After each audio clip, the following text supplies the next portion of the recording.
Crowds will once again fill New York's Times Square this New Year's Eve, but now with proof of COVID-19 vaccination required for revelers who wants to watch the ball drop in person.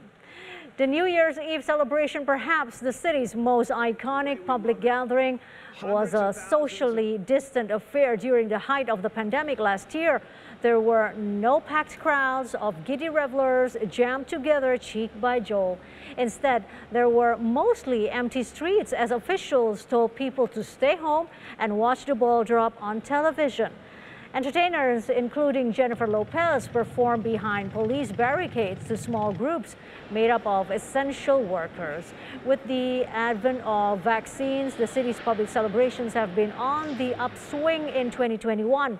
The Macy's 4th of July fireworks once again welcome crowds to gather and watch as fireworks lit up the sky, and some parades have returned to city streets.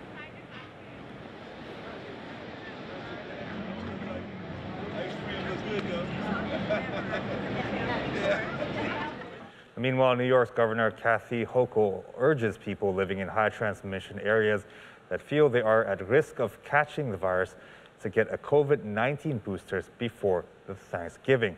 Now, U.S. health officials have yet to authorize booster shots for all adults, but current federal guidance says they may be taken by anyone aged 65 or older, or who have underlying health conditions or lives and work is in a high-risk setting.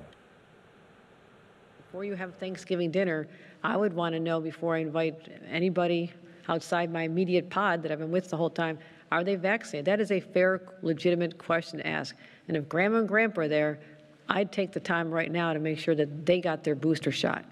That's what I'm talking about. I'm not talking about mandates. I'm saying common sense says that, unlike last year, when the gatherings were downright frightening because you had no idea if there was going to be a super spreader event at your Thanksgiving dinner, it doesn't have to be that way. The question is, are the people coming to your home vaccinated? And I understand the fatigue. We are all sick and tired of this. And that is why I am pleading with people, help us get through this. We can go from that 90% to 100%. We can go to 70%, wherever our numbers are not where they should be, particularly with the younger people who are vulnerable.